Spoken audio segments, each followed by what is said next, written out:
Welcome students. तो आज हम 10th क्लास बायोलॉजी के चैप्टर नंबर 1 का टॉपिक रोल ऑफ लीवर को डिटेल से स्टडी करेंगे। तो स्टार्ट करते हैं। Liver is a large organ located to the right of the stomach. तो लीवर जो है बहुत बड़ा ऑर्गन है जो कि स्टमक की राइट पर प्रेजेंट होता है। ये देखिए जैसा कि डायग्राम में दिखाया गया कि स्टमक के राइट एरिया में प्रेजेंट है।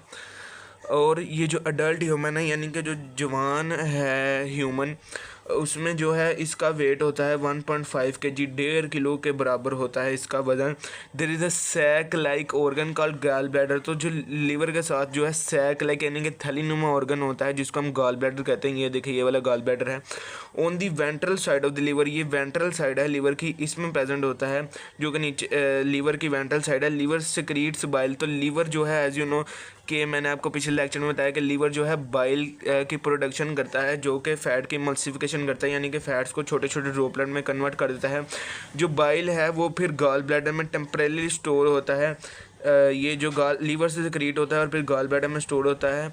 The common bile duct carries bile from the gall bladder into duodenum. तो कॉमन बाइल डक्ट के बारे में मैंने को पिछले लेक्चर्स में बताया है। तो कॉमन बाइल डक्ट जो है वो फिर गॉल ब्लैडर से लीवर डुडेनम में जो स्मॉल इंटेस्टाइन का फर्स्ट पार्ट है उसमें लेकर जाती है बाइल को। Bile does not contain enzyme but it has salts which break fat in smaller droplet. इसमें एंजाइम्स प्रेजेंट नहीं होते लेकिन साल्ट्स होते हैं जो फैट को छोटे छोटे ड्रॉपलेट में कन्वर्ट कर देते हैं, ब्रेक डाउन कर देते हैं और इस प्रोसेस को हम मल्सिफिकेशन कहते हैं। बाइल साल्ट्स आल्सो की fat droplet separate from one another.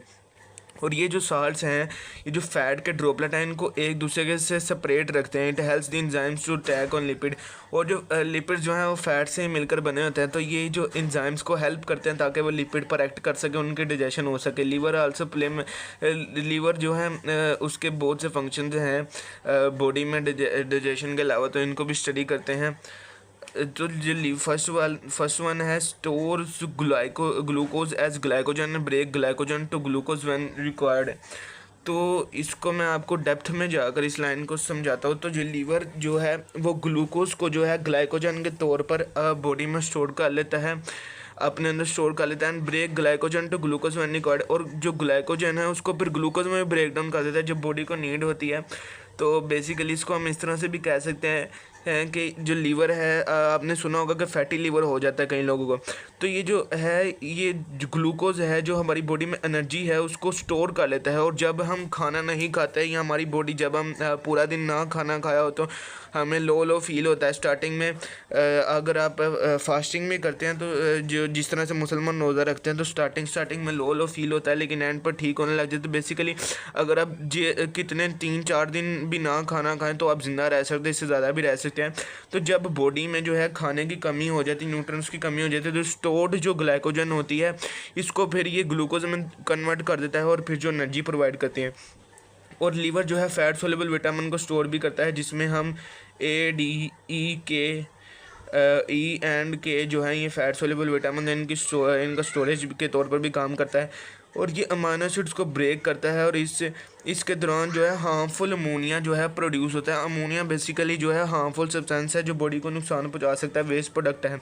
तो ये अमाइनो एसिड की ब्रेकडाउन के दौरान प्रोड्यूस होता है। Convert ammonia to less toxic urea for excretion through urine. तो ये जो है फिर लीवर जो है अमोनिया को जो है यूरिया में कन्वर्ट कर देता है जो है लेस टॉक्सिक है, ज़्यादा नुकसानदेह नहीं है। जो ये है अमोनिया ज़्यादा नुकसानदेह, यूरिया लेस टॉक्सिक है। तो फिर बेसिकली जो अमोनिया को है यूरिया में कन्वर्ट कर देता है जो कि किडनीज़ के थ्रू यूरिन के थ्रू किडनीज यूरिन की फॉर्मेशन करते हैं, यूरिन में जो ये है बॉडी से निकाल दिया जाता है। ब्रेक टॉक्सिक सब्सटेंस जे अल्कोहल। तो ये टॉक्सिक सब्सटेंस जैसा कि अल्कोहल वगैरह की भी ब्रेक डाउन करता है। Break the RBC which have complete their life span. तो आरबीसी का बेसिकली लाइफ स्पैन होता है 120 डेज़ का एवरेज होता है। तो आरबीसी रेड ब्लड सेल्स को कहते हैं। तो जब भी अपना लाइफ स्पैन कंप्लीट कर लेते हैं फिर इनकी भी ब्रेक डाउन कर देता है जो कि फिसिस के थ्रू फिर बॉडी से निकल जाते हैं जिसका हम लार्ज इंटेस्टाइन में स्टडी किया है।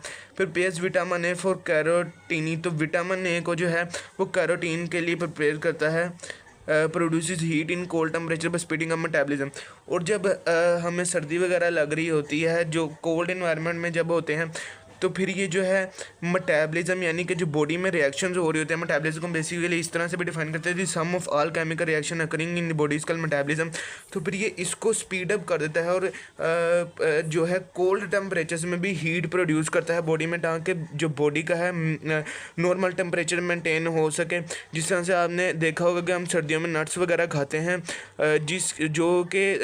जिनकी डाइजेशन मुश्किल होती है, तो डाइजेशन के दौरान जो है बॉडी को ज़्यादा हीट प्रोड्यूस करती है, और उससे भी हम इसीलिए तो सर्दियों में नट्स खाते हैं कि जब हम नट्स खाते हैं तो मेटाबॉलिज्म फास्ट हो जाता है उनके डाइजेशन के लिए, तो उससे जो है हीट प्रोड्यूस होती है जिससे टेम्परेचर को नॉर्मल पर लाया जाता है बॉडी के टेम्परेचर को।